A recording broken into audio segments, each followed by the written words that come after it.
At dawn, it seems like a place from some earlier prehistoric time. Open sky, broad waters, teeming wildlife, a land lying low against wind and tide.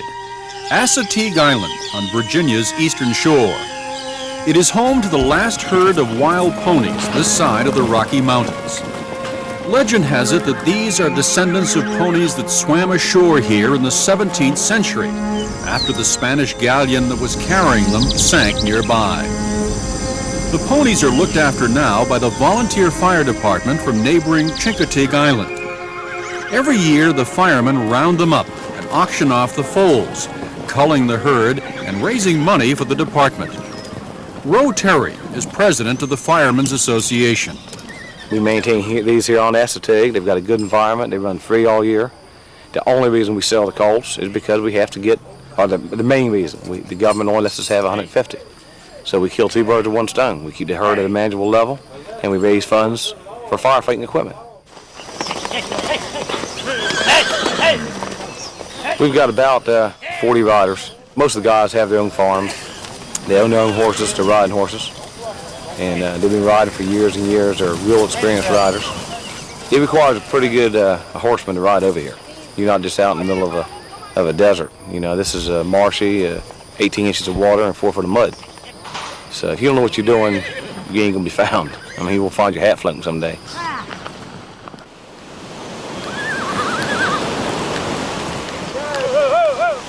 The ponies will eventually swim across a narrow channel to the auction on the island of Chicoteague. It is a place of tidy wood-framed houses, winding shallow waterways, and aging boatyards. Gone now to tourism and condos, it was once a place where people made their living from the sea. They were known as watermen. People like Cork McGee. We just judged oysters, weighted clams, net fished, caught a few ducks. Anything you get your hands on, that was our way of life. You didn't have much money, it was a good life. It was a real good life. And once they started coming from the cities and seeing how nice we had it, they didn't want to leave. I can't blame them. Everything's too busy for me now. I like the people all right, the tourists and stuff, but it was so much quieter and everything when they wasn't here. But I guess we got to have them now. Come here, don't you wander off. Cork McGee still harvests a few oysters from beds he seeded years ago. Oysters used to be buried treasure for the Chicoteague watermen. But pollution and over-harvesting have decimated the industry here and in the entire Chesapeake Bay region. As the oysters have declined, so has the watermen's way of life. It was beds of oysters everywhere. Chicoteague Bay was loaded. That was the main business on it. In the winter time, that's just about all everybody done. We just don't have the fish and everything like we used to have. It's not here, it's not anywhere. So many people are after it all the time, 365 days a year. And ain't nothing can last like it. Most of the older people that was working on the water has died off, and the young people went somewhere else to make their living. Just ain't nobody taking it up. Scare. Come on.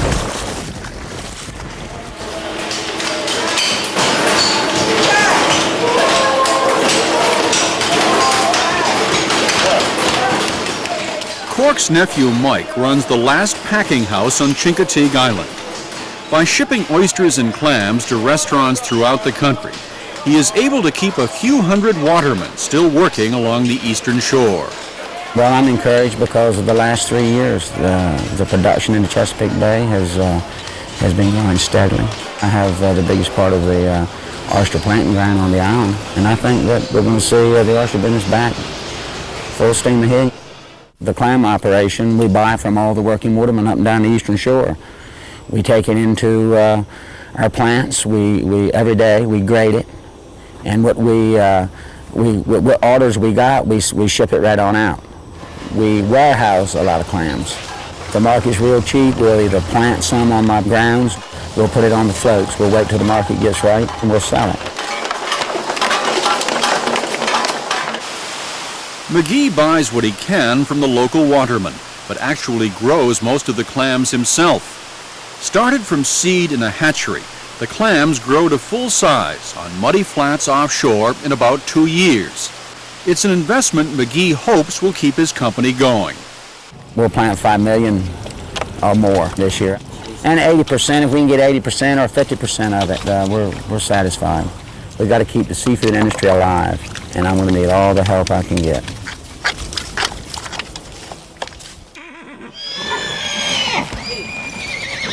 On Chicoteague, pony penning is in progress.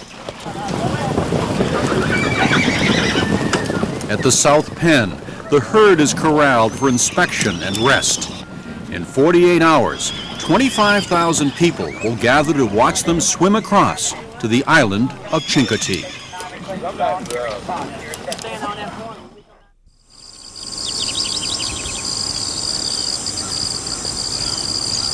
Future generations need such wild places. President Lyndon Johnson referring to Chicoteague. He called it a glimpse of the world as God made it. There was a time here when the sky would be black with ducks and geese passing through on their great migration south along the Atlantic Flyway.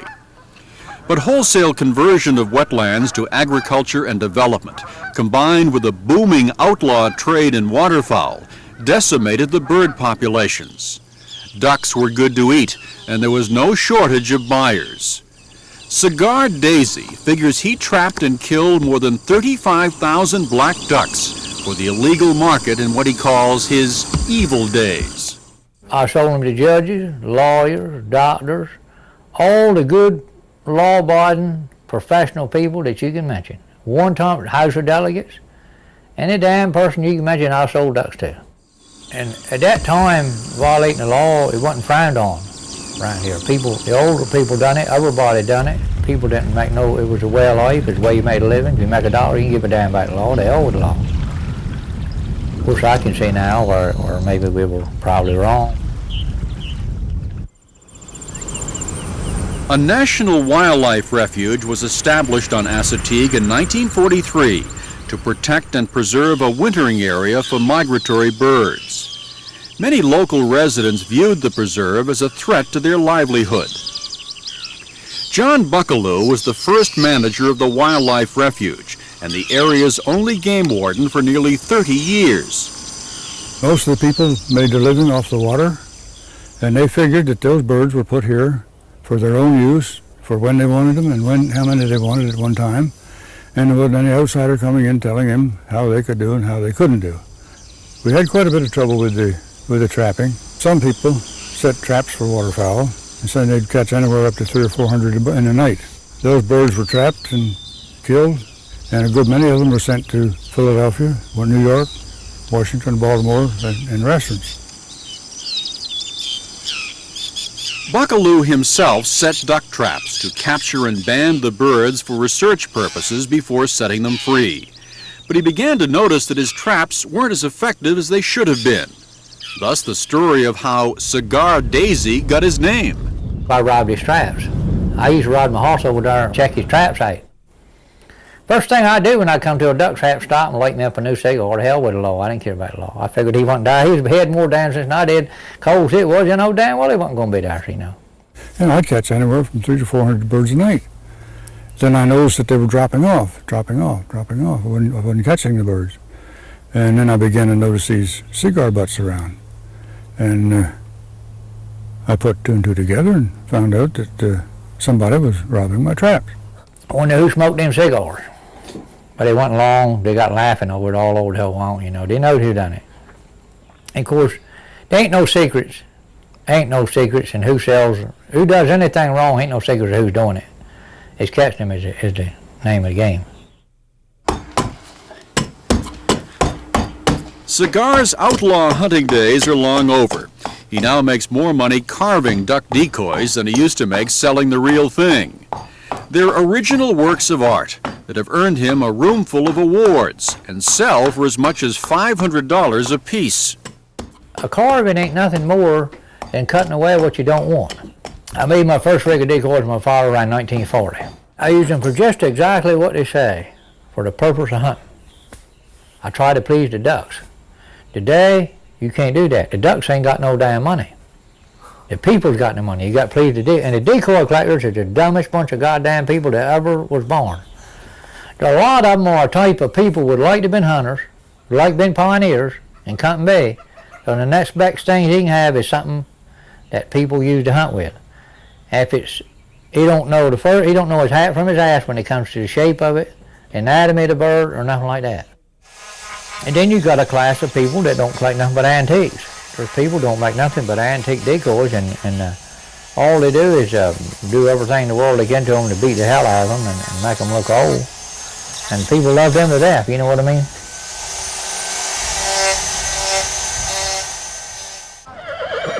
The crowds have begun arriving for tomorrow's pony swim and auction.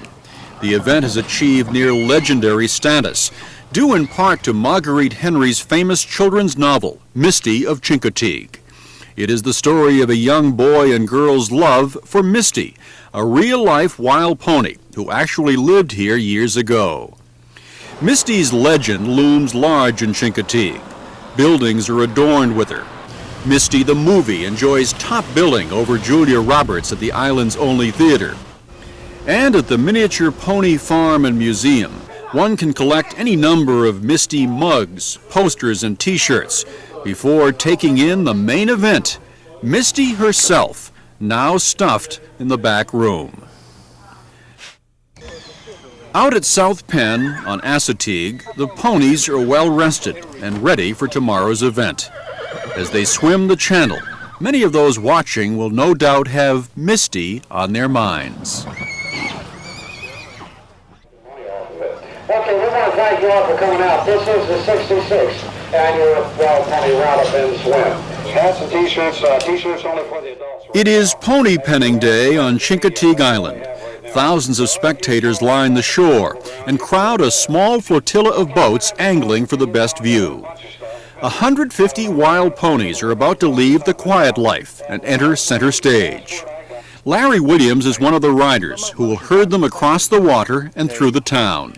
These horses, when they get to the water, they know what they're supposed to do.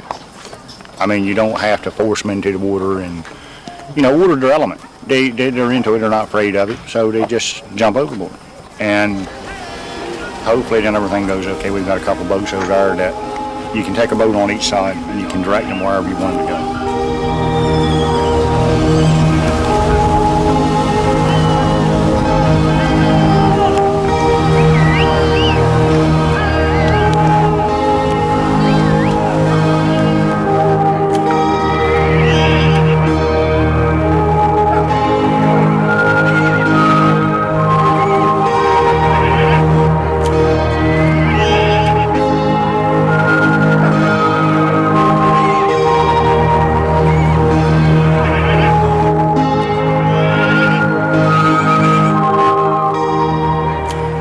The ponies swim at slack tide, 100 yards, island to island. It is over in just 10 minutes.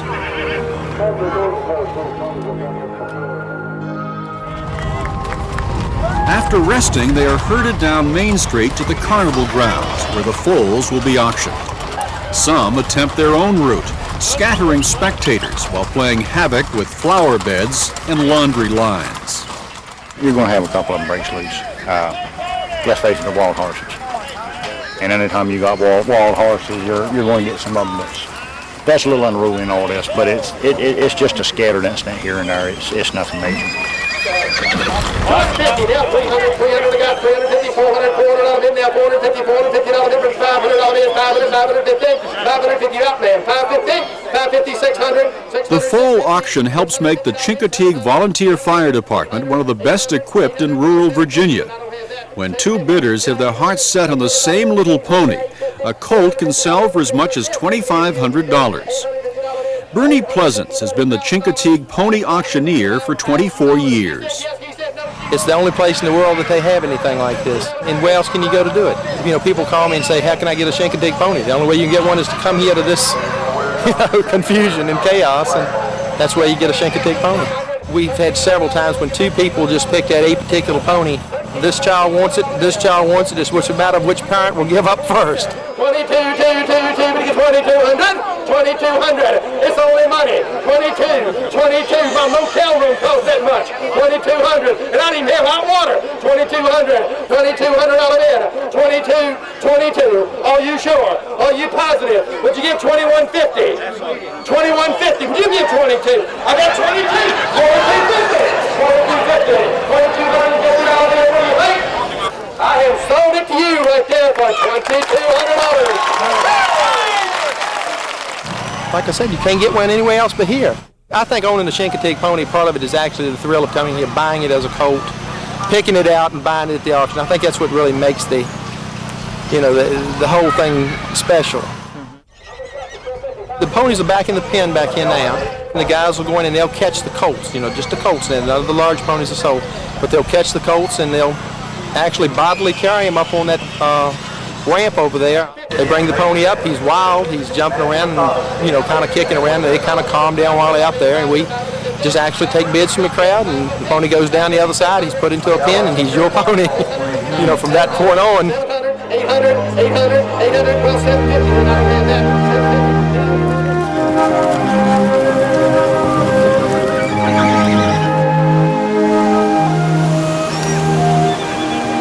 By week's end, the remaining ponies will be returned to Chicoteague Island, where they will be left to roam in peace for another year.